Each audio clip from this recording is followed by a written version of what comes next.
Bom dia, a paz do Senhor. Uma alegria muito grande estarmos na casa do nosso Deus. E Deus tem, pelo menos no meu coração, renovado a cada semana essa alegria, essa vontade de estar na casa do Senhor.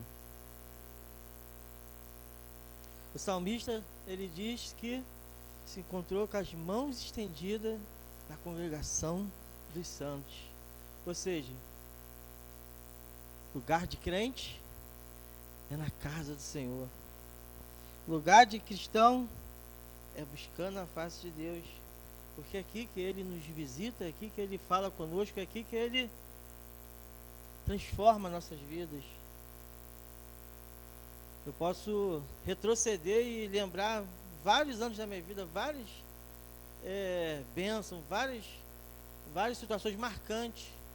E posso dizer que a maioria delas foi quando eu estava na casa do meu Deus. Amém? Você pode se alegrar esta manhã? Você pode dizer, é uma alegria estar na casa do meu Deus?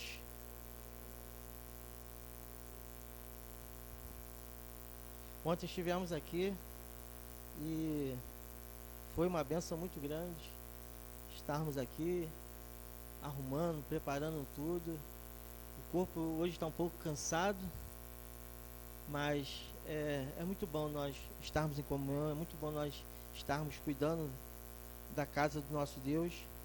E tenho certeza que Deus, Ele tem visto, tem contemplado os nossos corações.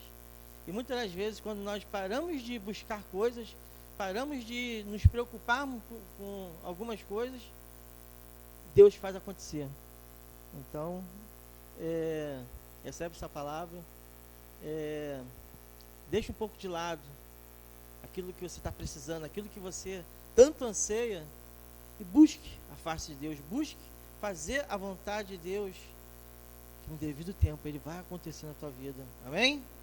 Glória a Deus. Sem mais delongas, sem mais enrolações, convido os irmãos para colocar de pé, abrir sua Bíblia em Filipenses 4, versículo 13. Filipenses 4, 13. Vai ter auxílio aqui hoje no telão?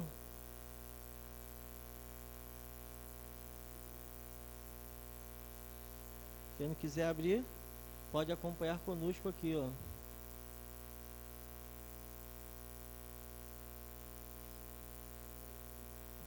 Então, tá ótimo. Tudo posso naquele que me fortalece. Vamos ler todos juntos? Tudo posso naquele que me fortalece. Mais uma vez. Tudo posso naquele que me fortalece. Pode sentar.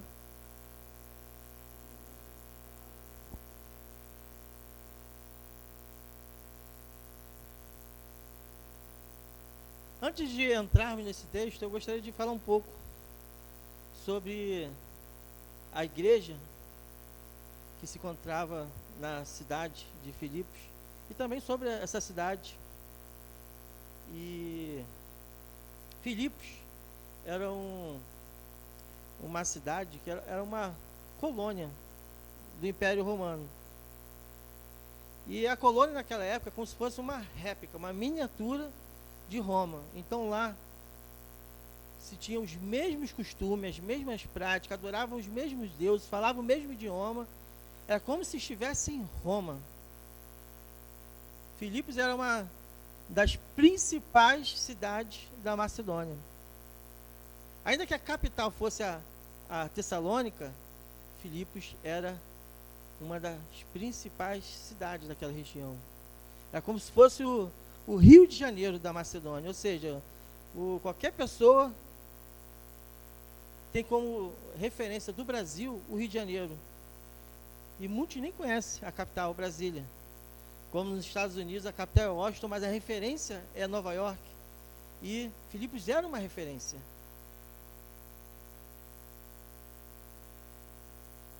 Eles praticavam, tinham muitos costumes e existia uma pompa muito grande, que o Império Romano era um império que gostava muito de ostentar força, poderio, riquezas, e a cidade de Filipe era uma cidade assim, uma cidade estratégica, e uma cidade histórica, muito importante. A localização geográfica dela era de suma importância, porque ela ficava praticamente na divisa, no entroncamento entre o Ocidente e o Oriente.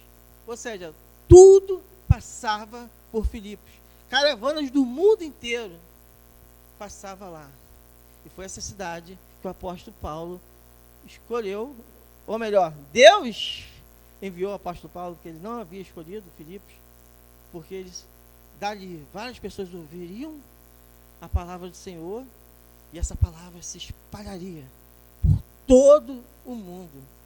E foi assim que aconteceu. O evangelho, ele se espalhou. E a primeira lição que nós vamos tirar hoje aqui, nesta manhã, é a visão estratégica de Paulo. Ao entrar na Macedônia, ele passou batido pela cidade de, vou ter que ler aqui porque é complicado, hein? Samotrácia e Neápolis. Imagina se tivesse a carta aos samotracianos, já pensou? Ia ser difícil decorar essa carta, mas glória a Deus que temos a carta aos filipenses. Mais fácil, não é verdade? E o ensino que nos traz aqui de estratégia é que devemos ser inteligentes. Temos que ser estratégicos. Não devemos desperdiçar nosso tempo, nossas energias naquilo que não nos traz resultado.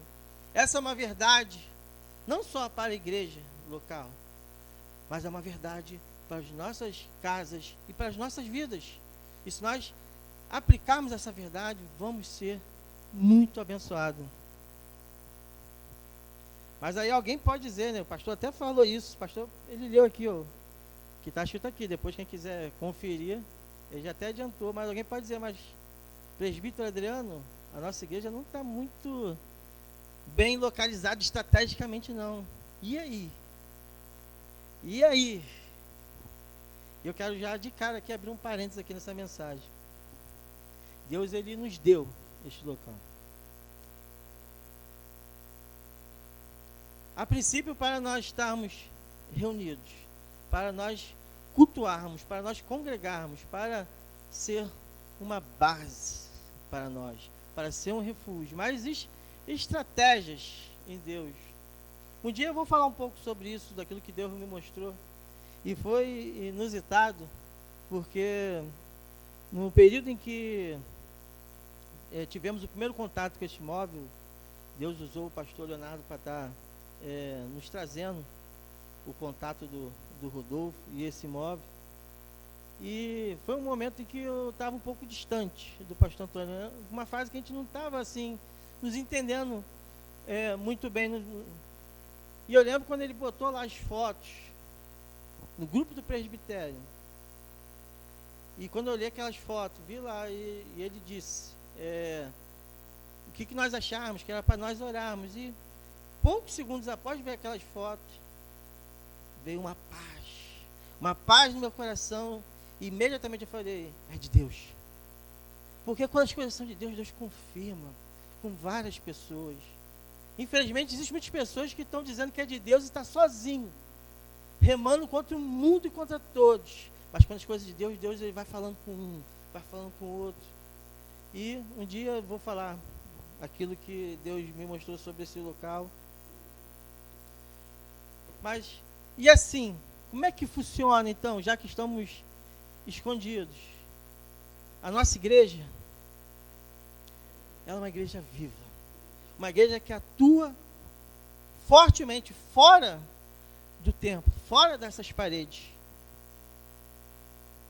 principalmente nos lares, seja em reuniões oficiais, em células, ou em reuniões não oficiais, porque estamos sempre juntos, estamos sempre uns nas casas dos outros, estamos sempre em comunhão, estamos sempre celebrando um aniversário, e às vezes sem motivo nenhum estamos conversando, estamos juntos. Essa é a forma como essa igreja atua, essa é a forma que Deus tem nos dado.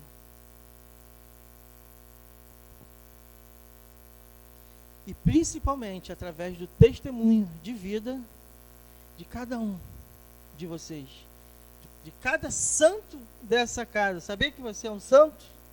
Sabia que você é uma santa? Você pode virar para o teu irmão aí, ou para a tua irmã que está ao teu lado aí, você é uma santa, você é um santo, você pode dizer isso? Está cheio de santo e santa aqui, ó, para a glória de Deus Pai. Lembrando que santo significa o quê? Separado por Deus. Nós fomos separados. Fomos separados desse mundo, fomos separados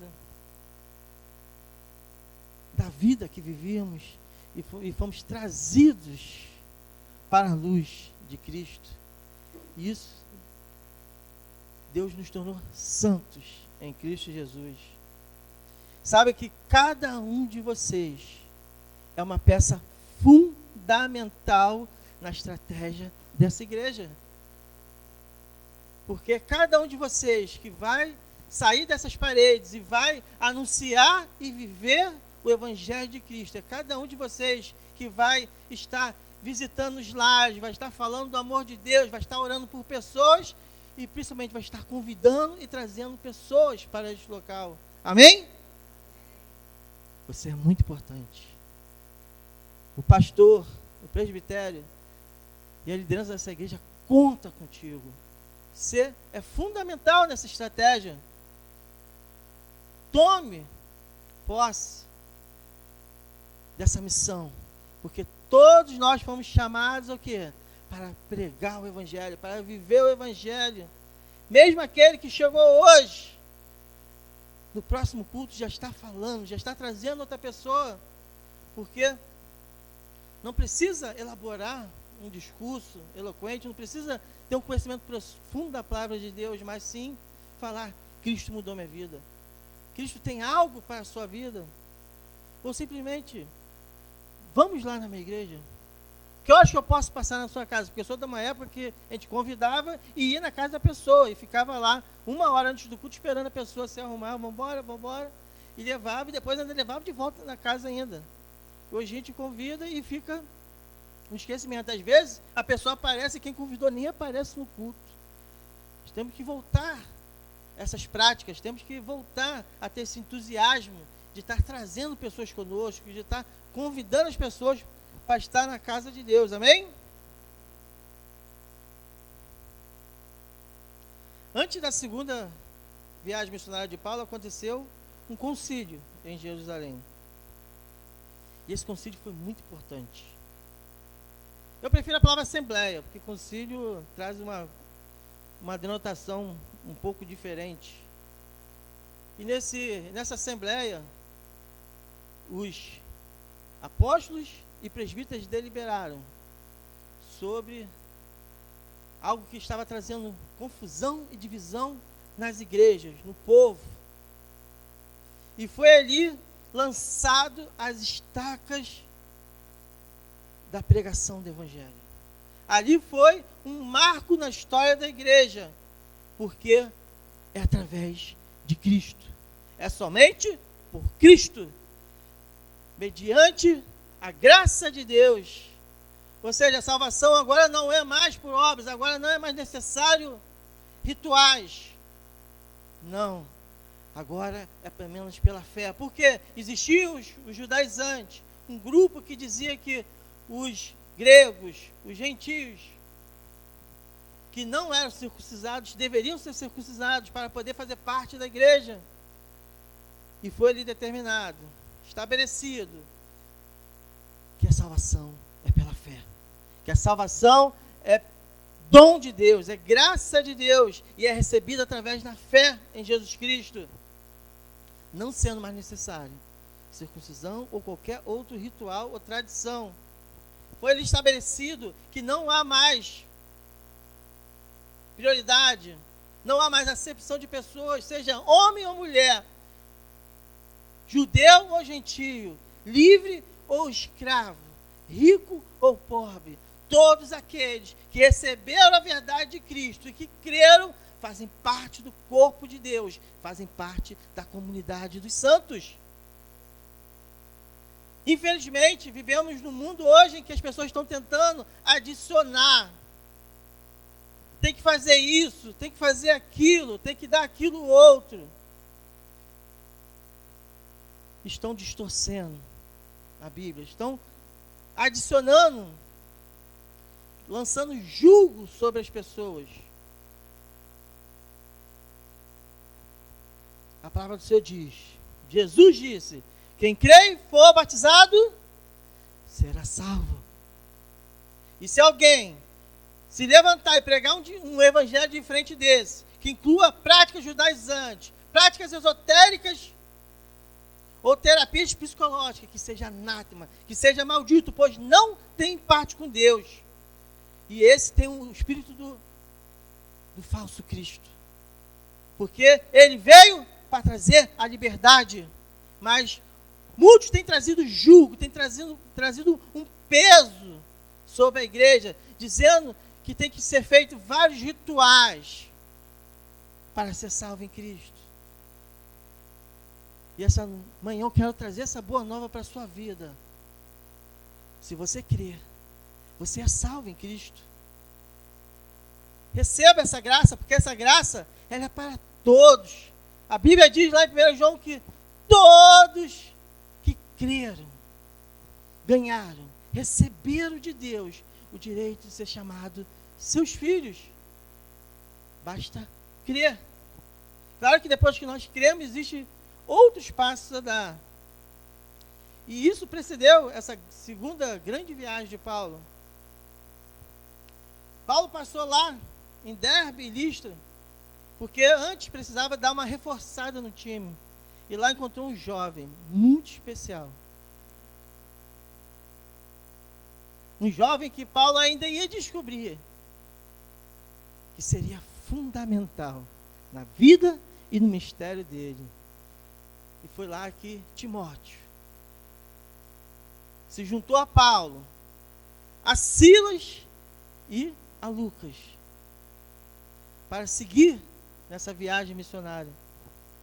Vamos ler o relato de Atos 16, a partir do versículo 6 até o 12.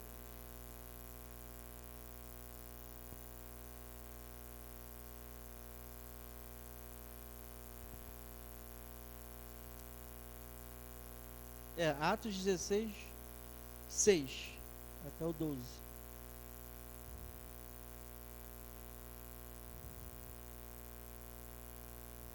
E percorrendo a região frígio-gálata, tendo sido impedidos pelo Espírito Santo de pregar a palavra na Ásia,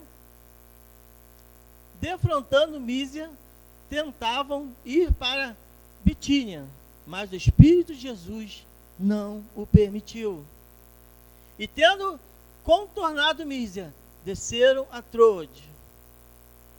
À noite sobreveio a Paulo uma visão, na qual um varão macedônio estava em pé e lhe rogava, dizendo: passa a Macedônia e ajuda-nos. O plano era ir para a Ásia, mas Deus muda os planos. Você pode até traçar planos, você pode traçar até metas e objetivos, mas é Deus que faz acontecer. E muitas vezes Deus vai mudar tudo. Amém? E aqui nós vemos um modelo de sucesso para qualquer igreja, para qualquer ministério. Primeiro, está fundamentado no Evangelho. Viver em comunhão e nos cultos e no partir do pão, ou seja, nos cultos e nos lares. Uma vida em comum. Segundo, ter um presbitério ou uma liderança unida e trabalhando e tomando decisões em conjunto e em harmonia no temor do Senhor. Porque tem muita gente que está em conjunto e harmonia para fazer aquilo que desagrada a Deus. Então não adianta se juntar para fazer aquilo que Deus não se agrada, porque isso aí é formação de quadrilha. Terceiro, enviar missionário, enviar pessoas para pegar o Evangelho e estar debaixo da obediência de Cristo. É simples a receita. E Deus vai fazer prosperar. Amém? Ontem foi uma experiência muito profunda. Eu entrei no escritório para preparar essa mensagem por volta de 7:30 da noite e saí de lá 1:30 da manhã, porque vários momentos eu tinha que parar, porque Deus falava coisas comigo, mostrava coisas, e é muito bom quando a gente está na presença de Deus. O tempo passa, o tempo voa, a gente nem percebe. Quantas vezes eu passei 8, 9, 10, 11 horas seguidas, meditando, lendo, preparando uma aula, preparando uma mensagem. É muito bom. Mas tem muitas pessoas que não conseguem ler 3, 4 versículos, que já bate o sono, já bate o cansaço. Temos que transpor essas barreiras, irmãos. Temos que vencer essas dificuldades. Nós não podemos achar que isso é normal. Não podemos achar que está tudo bem. Mas temos que vencer. Temos que prosseguir. Temos que avançar. Do jeito que está hoje, ainda não está bom. Deus tem mais para você. Deus tem mais para a sua vida. Deus tem mais para a sua família. Mas temos que sair da zona de conforto. Temos que parar de achar que está bom. Porque eu olho, às vezes, para o meu lado e vejo uma pessoa que está pior do que eu. Olho para o outro e vejo uma pessoa que, às vezes, está pior do que eu. Então, eu começo a achar, eu estou bom. Não estou bom. Eu tenho que melhorar. E o Espírito Santo nos constrange a melhorar, a fazer diferente. E quando Deus fala, nosso corpo estremece. Quando Deus falou ontem, eu escrevi, porque não gosto de perder nenhuma palavra. Quem tem ouvidos, ouça o que o Espírito Santo diz à igreja. Assim como Paulo lutou contra os grilhões de Deus, mas foi vencido, não tentem lutar contra a vontade de Deus. Se Deus te plantou neste lugar, não tente resistir. Muitos estão dando cabeçada por aí. Se Deus te plantou aqui, em nome de Jesus Cristo, é aqui que você vai florescer. É aqui que o Senhor vai abençoar e prosperar a sua vida, e a sua casa, e a sua família. Creia nessa palavra.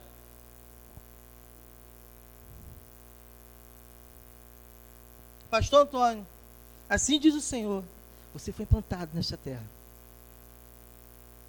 Peregrinou por várias outras terras, mas aqui é o seu lugar. Firma as suas estacas nesse local, pois eu te plantei aqui, não para sair dessa localidade, pois aqui você vai florescer. Aqui é teu coração e saibas que que é meu, o fazer e o operar.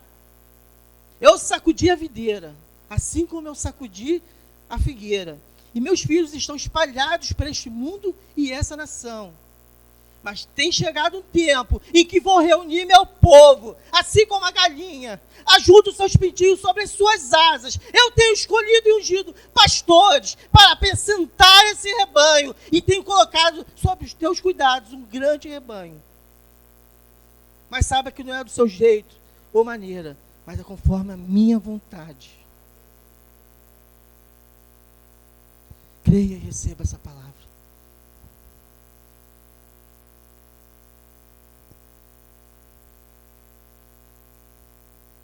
Agora são minhas palavras. Paulo, que era Paulo, não andou sozinho. Não devemos andar sozinhos na nossa vida ministerial.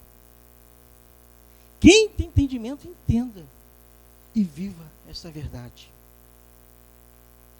Chegando em Filipos, quem pode dar uma glória a Deus?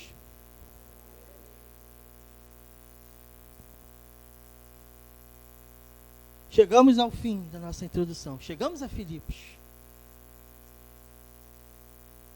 Chegamos todos. Não ficou ninguém para trás, né? Amém? Logo de cara, 3 pessoas se converteram na igreja em Filipos, que na verdade ainda não era uma igreja, na pregação do evangelho em Filipos.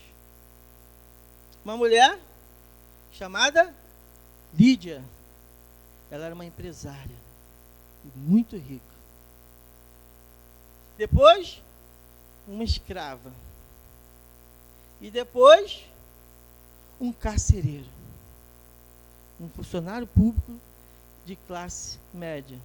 Ou seja, uma pessoa rica, uma pessoa pobre, escrava, pobre de verdade mesmo. E um funcionário público, classe média. Pobres temos bastante. Funcionário público tem alguns, mas pastor, cadê os ricos dessa casa? Cadê? Cadê as Lídias?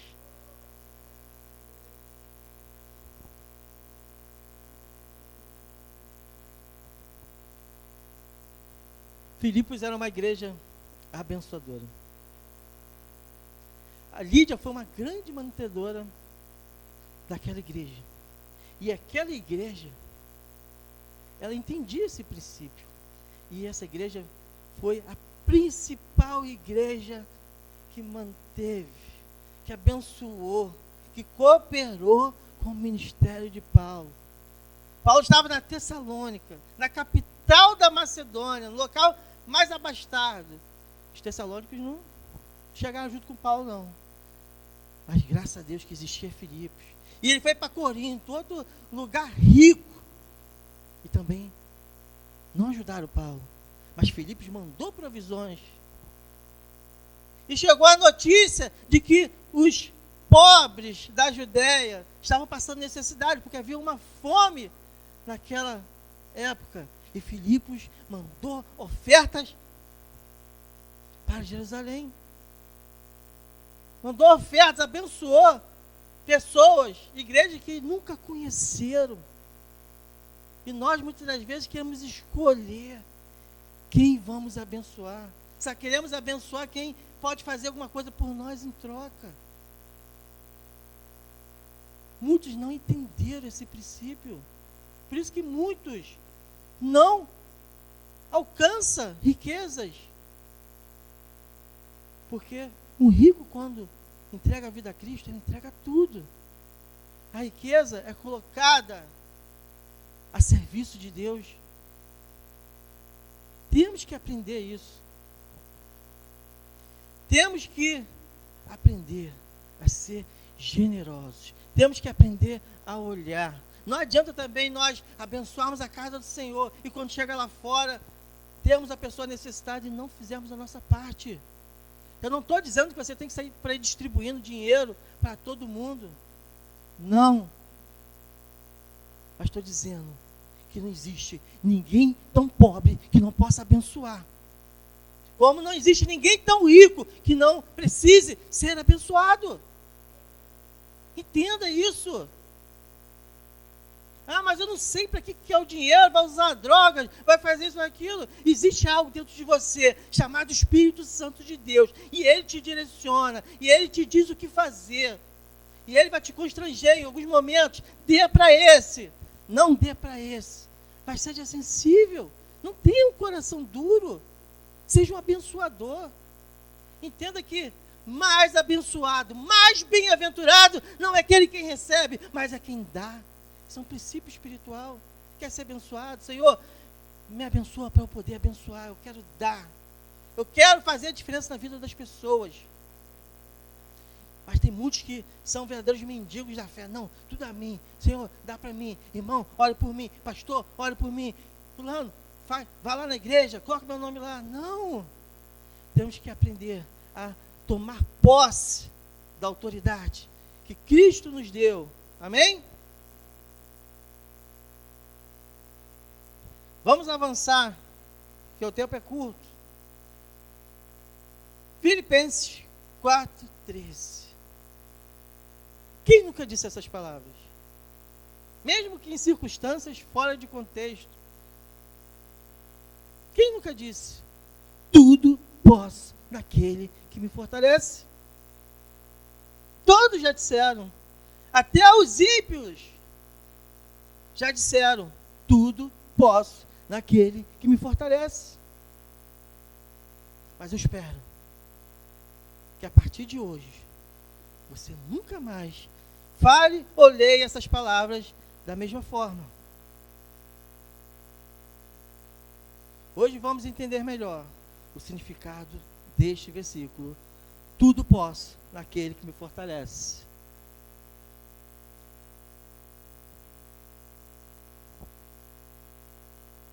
Essa é a versão NVI, né? Tem outras versões aí? Revista atualizada? Tem a ARC, tem? A revista corrigida?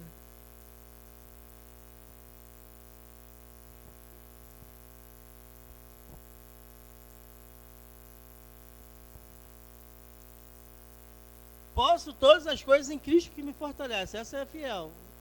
Tem mais alguma versão? É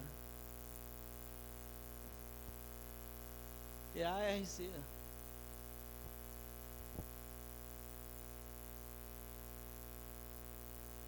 Posso todas as coisas naquele que me fortalece. E a NVI também é tudo posso naquele que me fortalece. Quem te fortalece? Quem me fortalece? Quem fortalecia Paulo? A única versão que traz luz para nós é a fiel, que já até passou ali. Volte na fiel.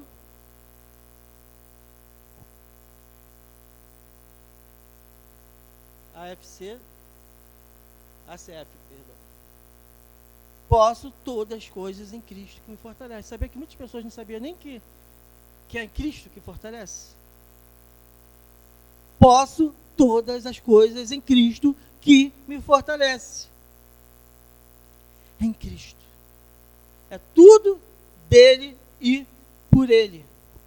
É Cristo que fortalecia Paulo. É Cristo que fortalecia a igreja primitiva. É Cristo que me fortalece. É Cristo que fortalece essa igreja. É Cristo que fortalece o pastor. É Cristo que fortalece o presbitério. É Cristo que fortalece meu irmão. É Cristo que te fortalece, minha irmã. Você pode dizer, é Cristo que me fortalece? Você pode dizer, é Cristo que me fortalece? Diga, tudo posso naquele que me fortalece. Novamente, todo mundo junto. Tudo posso naquele que me fortalece. Sempre que temos um desafio, nós pensamos, tudo posso naquele que me fortalece. Quando queremos algo, surge um imprevisto, dizemos, tudo posso naquele que me fortalece. Janeiro para mim foi um mês muito difícil. Um mês muito complicado. Eu estava 2 anos trabalhando em casa, ou seja, em casa. Porque trabalhar em casa não é trabalhar de verdade. Em home office. E quando chegou, na última semana de dezembro, chegou a triste notícia. Adriano, você tem que voltar a trabalhar na agência. Esperneei, briguei, reclamei com Deus, fiz de tudo. Quando Deus falou, não tem jeito, dia 3 de janeiro você volta a trabalhar na agência. Tudo posso naquele que me fortalece. Como é conhecimento de muitos aqui, há 5 anos atrás, quase, né? Em julho agora eu vou completar 5 anos. Quando eu cheguei aqui nessa igreja, eu era gerente no Banco do Brasil. Eu tinha uma posição privilegiada e uma projeção muito boa naquela empresa. Ainda continuo no Banco do Brasil, tá? Pode ficar tranquilos. Tinha um salário que é um salário de sonho para a maioria dos brasileiros. Mas, após um acidente de trabalho, eu indo almoçar, caí de uma escada, fraturei a mão, eu perdi o meu cargo, da qual tanto me orgulhava. E juntamente com esse cargo, se foi 70% do meu salário. Tudo posso naquele que me fortalece. Não foi o diabo que me tirou daquela posição. mas foi Deus. Da mesma forma que Deus derrubou Paulo naquele cavalo. Deus me disse: Adriano, você não vai mais cuidar do dinheiro das outras pessoas. Agora você vai cuidar de pessoas. Você não vai mais ensinar finanças. Você agora vai ensinar e pregar a minha palavra. Há uma comissão mais importante do que gerente do Banco do Brasil.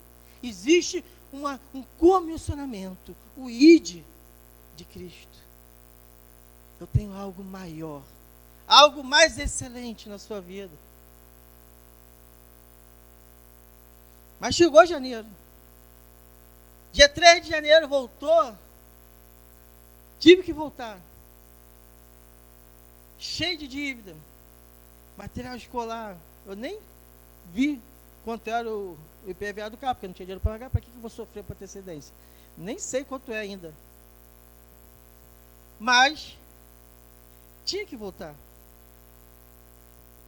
E nós estamos desde dezembro no propósito de janeiro. Fazemos aqui nosso período de oração, de buscarmos a face de Deus, de estar aqui 12 dias seguidos buscando a face de Deus. E eu coloquei no meu coração esse propósito: eu vou estar todos os dias que eu puder, mesmo um tanque de combustível estando R$350, Deus proverá. Tudo posso naquele que me fortalece. E Deus operou um milagre. Um duplo milagre na minha vida. Eu retornei a trabalhar dia 3 de janeiro, por causa de uma palavra de semanas atrás, que Deus tinha me dado, ali pelos idos de outubro. E Deus virou para mim e falou: Adriano, eu não trabalho, eu não uso desocupados.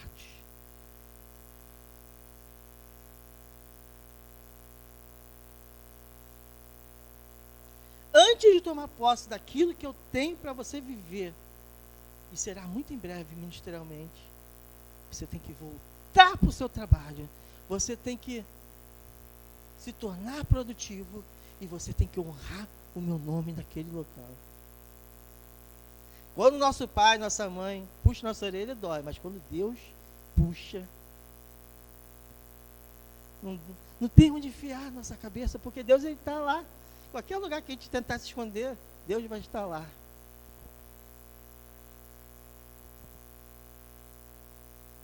Tem muita gente que tem chamado ministerial por aí, com a vida e ministério estagnado, por não ter entendido e respeitado esse mandamento de Deus. Deus não trabalha com desocupados. Deus não trabalha com vagabundos. Isso vale para as mulheres também. Um monte de menina que quer tudo, mas não ajuda em nada em casa. Pais, ensine seus filhos a ser cooperadores. Ensine seus filhos a ajudar. Não importa se eles têm que estudar, não importa se tem prova. Isso não é impedimento, porque você não trabalha no emprego e chega em casa, não tem mais tarefas para fazer em casa. Você acha que teu filho não pode lavar uma louça e depois estudar para a prova? Não trate o filho como se fosse um doente, como se fosse um aleijado, como se fosse um retardado. Não, porque a vida, ela vai bater forte. E eles vão deixar de viver as bênçãos de Deus. Lá em casa a gente tem uma lei nossa lá. Ela é bem simples. Quem não trabalha, não come. E é assim mesmo. Desde 1 ano de idade, todo mundo tem suas tarefas. Pode chorar, pode espernear, pode ficar de mal. Deus não me chamou, Deus não chamou a Débora para sermos amigos dos nossos filhos. Não, me chamou para dar disciplina, para ensinar a verdade de Deus, para ser boas pessoas, bons cidadãos. Temos que parar de ficar passando a mão na cabeça de nossos filhos. Coitadinho, está pesada essa bolsa. Não, deixa ele carregar a bolsa. Deixa ele levar. Eu, quando tinha 10 anos de idade, eu ia ao mercado com a minha mãe. Tinha carro na garagem. Só de enfeite. Meu pai não estava nem aí. O negócio dele era botar dinheiro em casa e achando que fazendo isso estava tudo feito a parte dele. Estava equivocado. E nós íamos lá do outro lado, no supermercado. Eu não vou falar o nome, porque senão vocês vão achar que eu sou velho. Não, era depois das Sendas. Eu nem lembro o nome. Era disco? Aí comprava Rainha. A gente ia no Rainha também, ali perto da estação. E comprava. E minha mãe vinha com umas 4, às vezes 6 bolsas. E eu ali com 10 anos, com 2 bolsas de cada lado. E subia aquela estação de Bangu. E era doído. Chegava a hora e falava, mãe, vamos parar um pouquinho que meus dedos já estão machucando. E era bom demais. Graças a Deus, porque tinha como comprar. E hoje em dia te pede uma criança para tirar uma bolsa do carro e levar até a cozinha. E quer fazer corpo mole.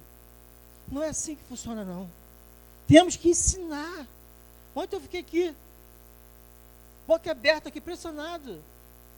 Ney e Clóvis não pararam um segundo de trabalhar. Clóvis no ritmo dele, mas toda hora estava fazendo uma coisinha, varrendo aqui, tirando aqui. Por quê? Porque aprendeu.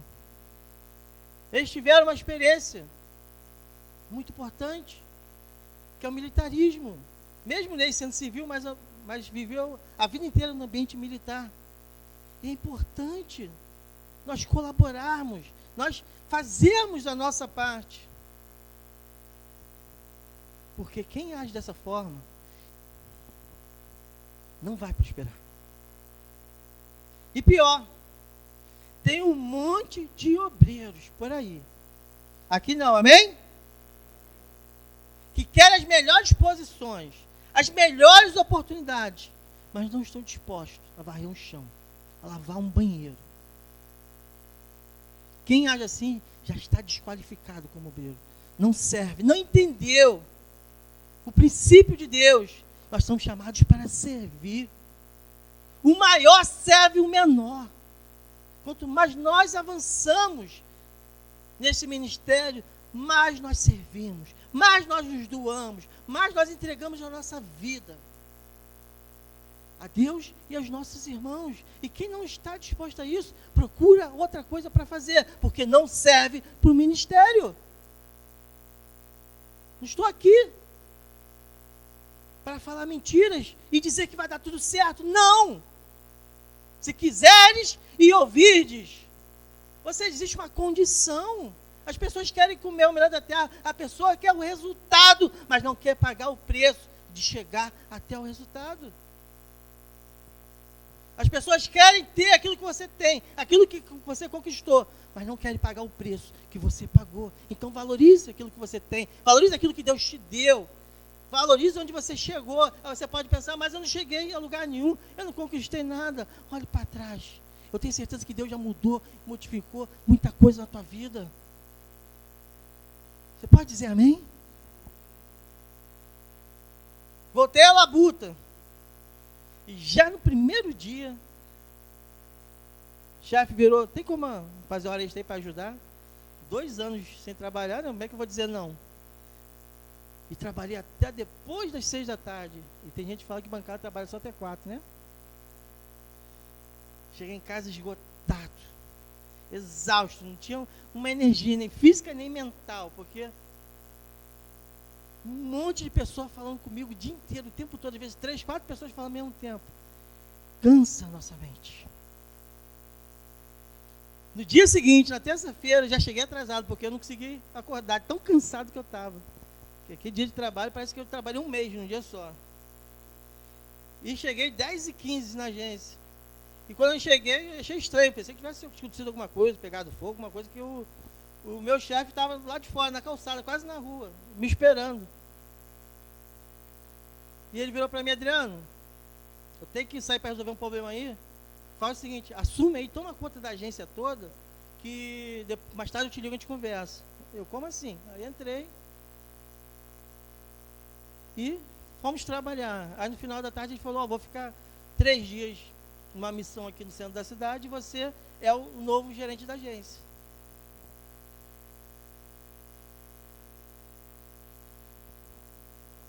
fui nomeado ali gerente interino da agência. É 3 dias, passa rapidinho. No 4º dia, virou até o final do mês de janeiro. Aí no dia 31, ele já tinha falado comigo, já estava chegando já na agência, no meio do caminho, o superintendente ligou para ele e falou: Tiago, volta lá para o centro. E mais uma semana afastado. Engraçado que esse Tiago é um menino. Para mim, um rapaz de 20 e poucos anos é um menino. E há 5 anos atrás, eu era o chefe dele. Ele era meu subgerente. Cuidado. Como você trata as pessoas. A pessoa que hoje você pode achar que não pode fazer nada por você, ou que não tem valor nenhum, amanhã pode ser alguém importante na sua vida. Graças a Deus que eu sempre tratei ele bem lá atrás. Agora ele é meu chefe. E as coisas mudam. O mundo muda o tempo todo.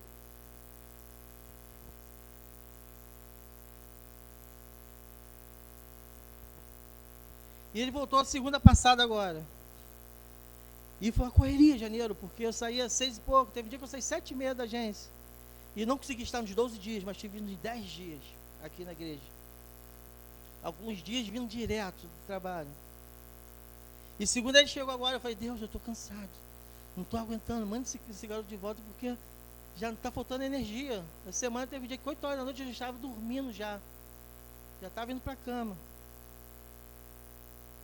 E ele voltou na segunda, trabalhamos terça. Na quarta-feira, ele não foi, porque foi levar um filho no médico. E ele ia chegar 2 horas da tarde. Eu falei: Tiago, fica em casa mesmo, porque ele consegue ter acesso em casa, que eu tomo conta aqui. Eu não ia ganhar nada, eu não ia ser gente aquele dia, mas liberei meu chefe. Isso foi na quarta. Na quinta-feira, ele me liga: ó, Adriano, acordei de meio doente, fui no médico e vou ficar uma semana afastado. Você toma conta de tudo aí novamente. E daqui 2 semanas,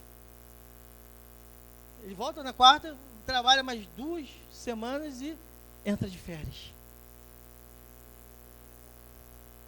Irmãos, eu não esperava. Ninguém esperava. Mas por que um duplo milagre?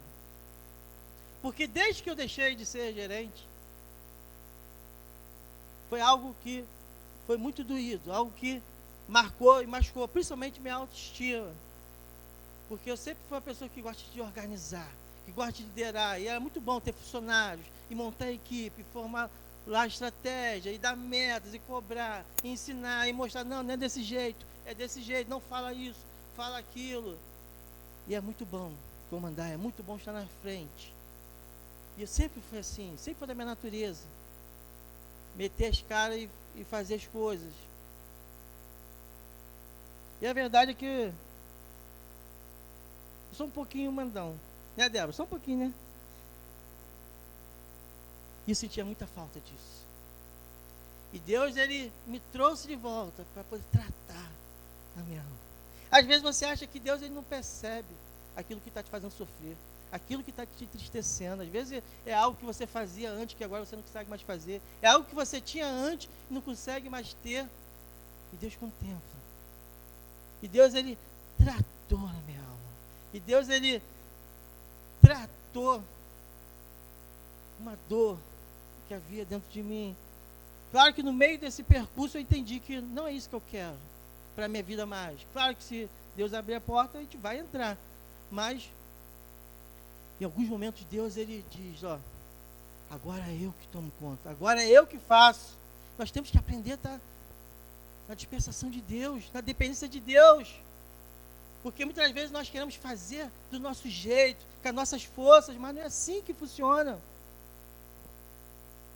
Deus trabalhou minha autoestima, Deus elevou meu espírito.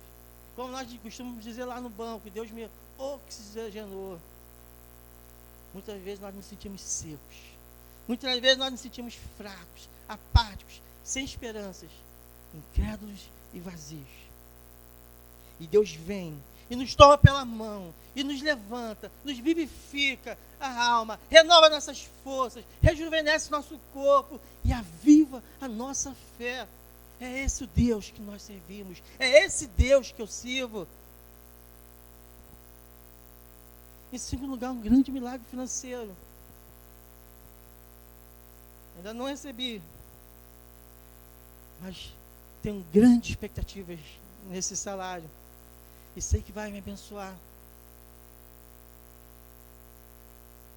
Temos que aprender a crer e viver o milagre de Deus. Deus é bom o tempo todo. Você pode dizer amém? Você pode aplaudir ao Senhor? Tudo posso naquele que me fortalece. Ao pregar em Filipos, Paulo e Silas foram presos. Paulo deveria arrazoar no seu coração, em seus pensamentos. Tudo posso naquele que me fortalece. Mesmo preso, mesmo acorrentado naquela masmorra, Paulo e Silas cantavam e louvavam ao Senhor. Vocês conhecem essa história? Foi em Filipos, da Macedônia. Perto da meia-noite, houve um grande terremoto. E as cadeias e os grilhões não resistiram àquele terremoto e se abriram. E aqueles que estavam presos se tornaram livres. E aquele carcereiro, diante da possibilidade de uma demanda, de uma fuga em massa, pegou a sua espada e tiraria a sua própria vida, quando Deus, através da revelação do Espírito Santo, porque estava escuro, falou para Paulo, e Paulo levantou sua voz e disse: não te faças isso, estamos todos aqui, ninguém fugiu, porque esse é o poder do Evangelho. Ele quebra os grilhões, ele põe em liberdade. Estamos todos aqui. E Paulo vira para aquele carcereiro e diz: crede no Senhor Jesus e será salvo, tu e a tua casa. Para que essa palavra existisse, para que essa palavra fortalecesse e aquecesse nossos corações, fosse necessário que Paulo e Silas fossem para aquela prisão. E no dia seguinte, soltaram Paulo e Silas, porque era uma prisão ilegal. E aquele carcereiro e toda a sua família se rendeu ao Senhor Jesus. E uma família inteira salva em Cristo. Temos que entender a palavra de Deus. Quando Paulo diz: crede que será salvo tu e tua casa, ele está dizendo que sim, aquela palavra, aquela oferta, aquela porta que estava aberta, não era só para ele, porque ele era um homem importante. Não se iluda, quando se fala carcereiro, estamos falando do chefe daquela prisão, um tenente ou um capitão da guarda romana, uma pessoa importante. E naquela época, algumas coisas eram só para as pessoas importantes, mas quando Paulo diz: quem ser Jesus Cristo será salvo, tu, e se tua casa também crer, também será salva. Vocês, não é só para os ricos, não é só para quem tem cidadania romana, era para todos aqueles que creem. Não existe uma fórmula mágica que você aceitou Jesus e os teus filhos vão para o céu. Não, eles têm que crer também. Não se iluda. Mas ensina a palavra, pregue a palavra, busque o Senhor, que o Senhor tem sim o poder de salvar toda a sua casa, amém? Glória a Deus. Todos conhecem essa história. E vocês, o que fazem quando estão nas prisões e masmorras financeiras, espirituais e emocionais da sua vida? Vocês reclamam ou vocês louvam ao nome do Senhor? Louve ao Senhor, adore e busque a face de Deus e viva um milagre dentro dessa sua prisão. Deus quer operar um terremoto e romper as correntes e grilhões que têm te aprisionado. Creia, louve ao Senhor, diga: tudo posso naquele que me fortalece. Está vivendo uma escassez? Diga: tudo posso naquele que me fortalece. Está doendo? Diga: tudo posso naquele que me fortalece. Deus tem me ensinado e me dado um conhecimento mais profundo de verdade bíblica. E a revelação e a compreensão desse texto tem mudado a minha vida. Tudo posso naquele que me fortalece. Não é um talismã, uma frase de efeito, um ato profético ou um empossamento de um patamar divino, não. Não é um empoderamento para vencer os desafios, não é uma determinação de conquista, não. Tudo posso naquele que me fortalece. É o entendimento do princípio de submissão à vontade de Deus. É o fortalecimento de Deus para lutar e vencer o pecado, o mundo e o diabo. Mas como assim?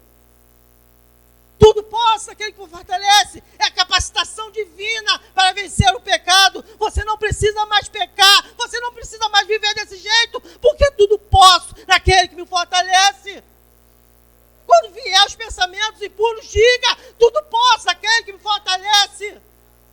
Quando vier as tentações, as facilidades da vida, diga: tudo posso naquele que me fortalece. Quando vir a vontade de responder, de revidar, de atacar, de agredir, diga: tudo posso naquele que me fortalece. Se seus planos e projetos não deram certo, se tudo der errado na sua vida, tenha essa certeza e diga: tudo posso naquele que me fortalece. Quando o diabo te acusar, te perturbar e oprimir a sua vida, diga: tudo posso naquele que me fortalece. Se tem fracassado em tudo na sua vida, se perdeu as esperanças, está sem força e sem fé, diga esta manhã: tudo posso naquele que me fortalece. Paulo entendia o valor, a importância e o poder dessas palavras e disse: tudo posso naquele que me fortalece. Temos que entender que as nossas maiores lições serão através de um não de Deus. O não de Deus é poderoso e decisivo na sua vida. Deus disse a Adão: não, você não pode comer do fruto da árvore do conhecimento do bem e do mal. Deus disse a Caim: não, eu não aceito a tua oferta, porque ela não é de coração. Deus disse a Moisés: não, você não vai entrar na terra prometida. Deus disse a Davi: o teu pecado foi perdoado, mas a espada não sairá da tua casa. Não!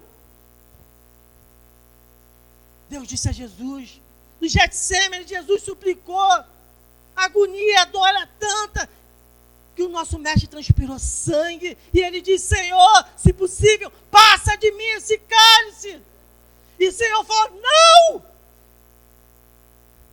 Não para o próprio Cristo, não para o seu próprio Filho. Paulo orou e disse: Senhor, tira de mim esse espinho da minha carne, porque está doendo muito, eu não tenho suportado. E Deus disse: não, Paulo. Porque quando você acha que está forte, você está fraco. Quando você acha que está fraco, você está forte. Porque é o meu poder se aperfeiçoa na tua fraqueza. E a minha graça te basta. Tudo posso naquele que me fortalece. Temos que aprender com o não de Deus. Temos que aprender a viver as promessas de Deus. E só assim vamos alcançar tesouros espirituais. Quando aprendermos e vivermos esta verdade, tudo posso naquele que me fortalece. Paulo escreveu essas palavras que são como flechas em nosso coração de uma prisão. Ele talvez tenha sido o único que entendeu a plenitude da verdade dessa revelação de Deus. Tudo posso naquele que me fortalece. Desde o dia que ele caiu daquele cavalo, caiu Saulo, caiu o homem assassino, o homem que perseguia os crentes, o homem que agredia, o homem que era mau. E levantou Paulo, o grande apóstolo, aquele que haveria de sofrer por causa de Cristo. Ele viveu todos os dias de sua vida para Deus, desde aquele dia que ele caiu do cavalo, porque aquele dia ele morreu e viveu novamente.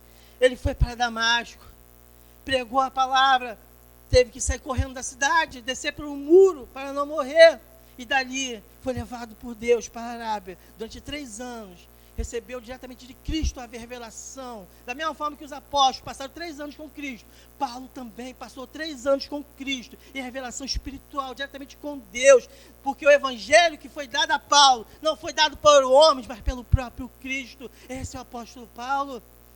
E ele voltou para Damasco, e agora ele não falava mais só daquilo de que ele ouvia, mas agora ele experimentava, ele falava daquilo que já tinha acontecido na sua vida, porque agora ele falava com a autoridade de quem viveu o milagre de Deus, viveu as experiências com Deus, e de lá foi para Jerusalém, e foi recebido pela igreja de Jerusalém. Mas pouco tempo depois, os apóstolos botaram eles para fora, botaram Paulo para fora de Jerusalém, e enviaram ele para o esquecimento, lá para Tarso, para a cidade natal. Paulo agora não era mais bem-vindo, Paulo agora estava esquecido e largado, até que um dia Deus levantou Barnabé, e Paulo, você é muito importante para mim, venha comigo nessa viagem missionária. E essa primeira viagem, através da Ásia, Paulo e Barnabé pregaram o evangelho, abriram igrejas, e na volta já não era mais Barnabé e Paulo, era Paulo e Barnabé, porque Paulo subiu mais um degrau espiritual. Eu quero dizer para vocês esta manhã, meus irmãos, Deus subiu o degrau espiritual dessa igreja, Deus subiu o degrau espiritual de algumas pessoas. Não fique de fora do que Deus está fazendo neste lugar, não fique de fora daquilo que Deus pode fazer na sua vida.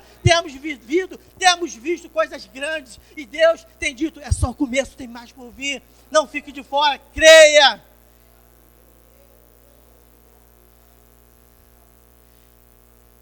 Paulo foi por toda a Ásia, Macedônia e Europa, pregou o evangelho, abriu igrejas, o maior escritor do Novo Testamento, o maior de todos os apóstolos, o maior de todos os evangelistas, o maior mestre da igreja.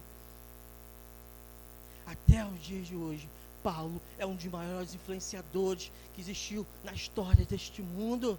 Um dos homens mais citados, um dos homens mais comentados, esse apóstolo Paulo, ele que passou fome, passou nudez, foi apedrejado, foi açoitado, sofreu um naufrágio, foi picado por uma víbora, foi lançado em prisões. Esse mesmo Paulo diz, sejam meus imitadores, assim como eu sou imitador de Cristo, seja como o meu. O mesmo Paulo chegou no final de sua vida e disse, lutei o bom combate, encerrei a carreira, guardei a fé. Ele foi abandonado pelas igrejas que ele mesmo abriu. Até os seus discípulos, até Timóteo, que era seu filho amado, teve vergonha das algemas de Paulo. Ele era muito rico, mas chegou no fim de sua vida sem posses. Uma capa, alguns livros e pergaminhos. Mas ele acumulou riquezas incalculáveis do céu. Foi condenado em Roma. Condenado à morte. O grande Saulo de Tarso, que perseguia os cristãos, tinha morrido quando caiu aquele cavalo. Levantou-se o grande apóstolo evangelista. Abandonado por todos, recebeu a pena máxima, pena de morte. Como Marte, Paulo foi decapitado por uma espada.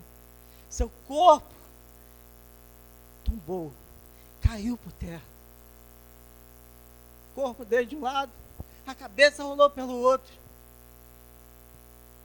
Ele morreu como Marte nessa terra, mas foi recebido dos céus como príncipe. Em suas últimas palavras, escritas na Bíblia, ele não falou dele mesmo, ele não reclamou, ele não questionou, mesmo numa prisão. Ele abençoou Timóteo e a todos nós, dizendo que a graça do Senhor Jesus Cristo seja com teu espírito, graça seja convosco. Amém. Essas são as palavras de Paulo. Tudo posso naquele que me fortalece. Não é sobre conquistar coisas. Tudo posso naquele que me fortalece. É sobre ser. É sobre nascer de novo em Cristo. É dizer não para o pecado. É dizer não para o mundo. É dizer não para as próprias vontades. Deus marcou encontro contigo nesta manhã.